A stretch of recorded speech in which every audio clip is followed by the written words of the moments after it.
Place Alassane Ouattara de Fekese-Dougou. Venus de Kong, Wangolo-Dougou et de Fekese-Dougou, les femmes sont à l'honneur à l'initiative du Conseil régional du Tchologo, avec à sa tête le ministre d'État Téné Birahima Ouattara. Chères mères, vous êtes à l'honneur aujourd'hui parce que vous êtes des braves femmes et des femmes battantes.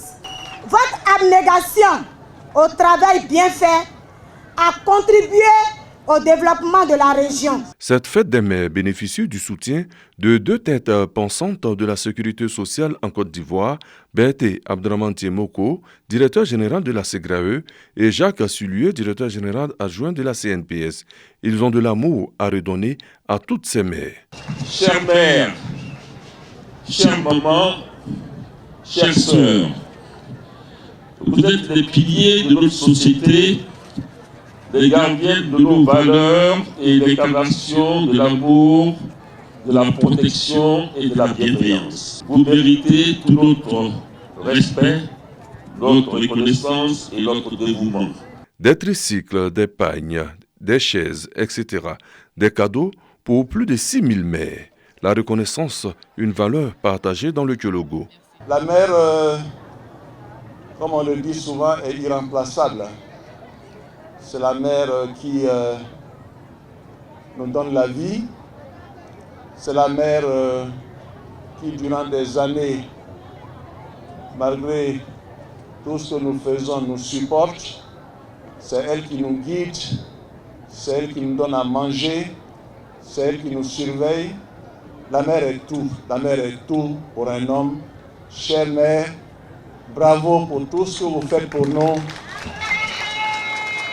Et nous vous demandons de continuer de nous supporter. Le défilé des braves femmes, associations, groupements et coopératives, devant le ministre d'État, ministre de la Défense, les élus et cadres du Tchologo, dont le ministre de l'Enseignement supérieur et de la Recherche scientifique, Adama Diawara, a apporté une autre coloration à la célébration.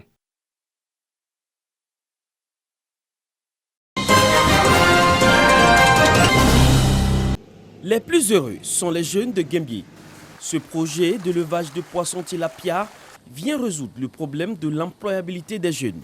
Les poissons sortis de cet élevage sont écoulés sur les différents marchés de la ville.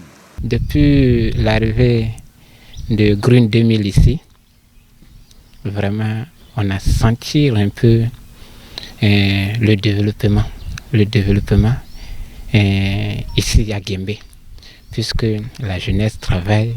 Toujours sur ce même site, on peut observer une unité d'agricole qui produit du biogaz.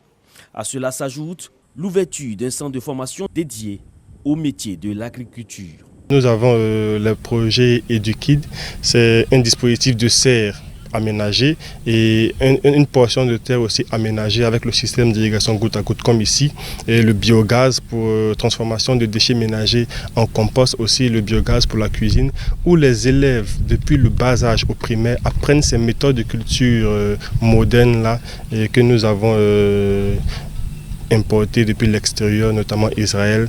Hormis Guembié, les villes de Kong, Guitry et Zikiso bénéficient également de ce projet agricole.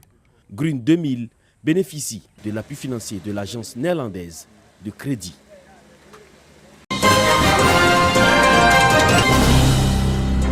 Rouler sans risque de rencontrer la moindre crevasse. Confort de circulation garanti sur 33 km de route neuve, celle qui relie le département d'Anibilekro au village de Takikro. Désormais, un peu plus d'une demi-heure contre pas moins de 2 heures par le passé. Il n'en fallait pas plus pour qu'une compagnie de transport ouvre sa nouvelle gare juste à l'entrée de Takikro. L'ambiance y est timide car le transporteur n'offre pour l'heure qu'un seul départ quotidien. Mais avec la nouvelle route, le gérant espère une meilleure rentabilité de son investissement. Souvent, on gagne 50 passagers par jour. Des fois, ça dépend. Il y a des jours où on ne gagne rien, il y a des jours aussi où on gagne. Puisqu'il y a des villages qui sont sur la route. Nous-mêmes, on demande à ce qu'on va jusqu'au Ghana, puisqu'on a 7 km du Ghana. On va faire ça. Il faut un papier international.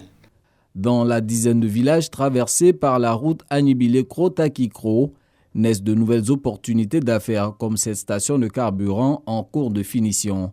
Les anciens routiers de l'axe Agnibilekro-Takikro, eux, se sentent déjà soulagés après avoir vécu de longues années de calvaire.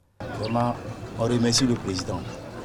Parce qu'à un moment donné, sur cette voie, tu ne pouvais pas conduire. Il n'y avait pas de station ici, même. Ça a une logo seulement. Mais avec le goudron, aujourd'hui, tout le monde a fait. Avant, en tout cas, ce n'était pas facile. Mais comme le goudron est bien fait, on peut faire 3 fois aller-retour par camion. Oui.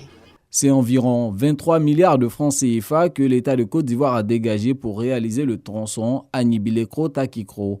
Rien à craindre pour le retour sur investissement, car cette voie assure la desserte entre la Côte d'Ivoire et le Ghana. Le poste frontalier de Takikro est à 215 km de la grande ville ghanéenne de Koumassi. Le transit de marchandises génère des recettes douanières captées par le bureau des douanes ivoiriennes installé à Takikro.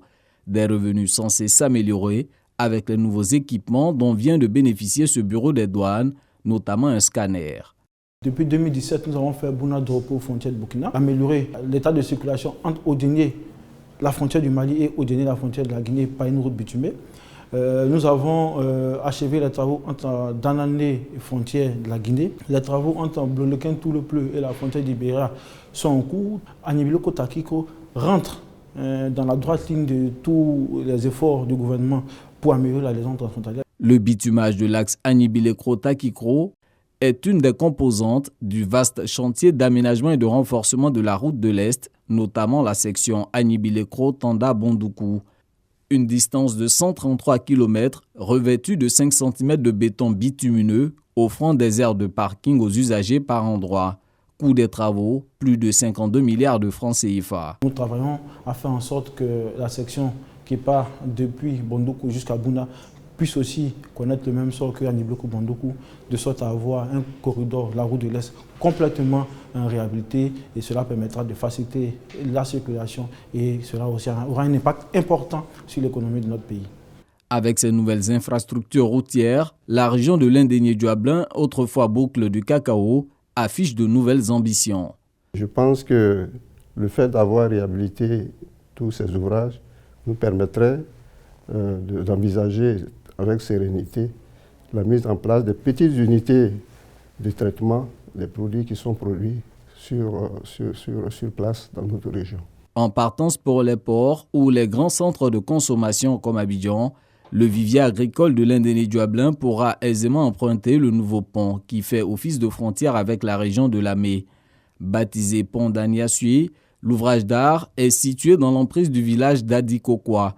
Il mesure 180 mètres de long sur 12 mètres de large et est équipé de meilleures commodités. Sa vocation, suppléer l'ancien devenu vétuste. D'après mes parents, ça a été construit vers l'année 1933 et c'est fini en 1938 que ça a duré et que nous-mêmes nous souhaitons avoir un nouveau pont.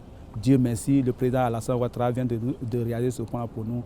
Non, vraiment l'ancien seulement, quand on voyait que même un temps là, ils ont venu. Ils ont fait entretien un peu là-dessus, mais tout ça là, notre cœur là n'est pas disponible. Parce qu'on voyait que vraiment, ça n'est pas ça. Le pont d'Aniassué aura coûté environ 10 milliards de francs CFA à l'État. Les usagers devront encore patienter pour l'emprunter, le temps des travaux de finition et de la réception.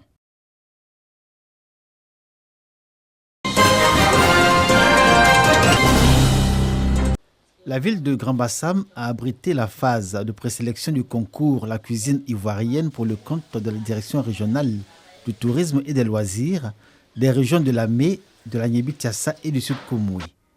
Concours organisé par le ministère du Tourisme et des Loisirs avec pour objectif valoriser la gastronomie ivoirienne et la promouvoir sur l'échiquier national. C'est un festival qui a été initié par monsieur le ministre du Tourisme, qui est de valoriser tous nos mets traditionnels et comment faire que ces mets soient sur nos tables à l'international comme dans nos grands restaurants. Nous avons découvert des plats qui montrent la diversité au plan culinaire de notre pays et nous pensons que Bassam et la région du Sud Komoué, la région de la Mé et la région de Nanguébi-Tiassa seront bien représentés au plan national. 5 candidats en lice venus des régions de la Mé, de la Nanguébi-Tiassa et du Sud Komoué ont présenté des plats typiquement ivoiriens. Au final, Coulibaly Sandrine et Oura Kakou Games ont été déclarés vainqueurs, respectivement dans les catégories cuisinier professionnel et restaurant traditionnel. Instant d'émotion. Nous avons présenté la kwesi. La kwesi qui est un plat typique et rôtilé avec le poisson ndouan, c'est-à-dire le poisson braisé avec les écailles. On va bosser dur pour que demain soit plus beau. J'ai représenté un burger d'Atoukou comme entrée et en plat de résistance, j'ai présenté un cocktail bassamoise et en dessert, j'ai représenté un tiramisu ananas pastèque. Les 2 vainqueurs de la présélection de la direction régionale du tourisme des régions de la Mé, Nanguébi-Tiassa et Sud Komoué représenteront ces 3 régions aux phases finales. Elles vont se dérouler à Nibilekro dans la région de l'Indino-Guablin au mois d'août prochain.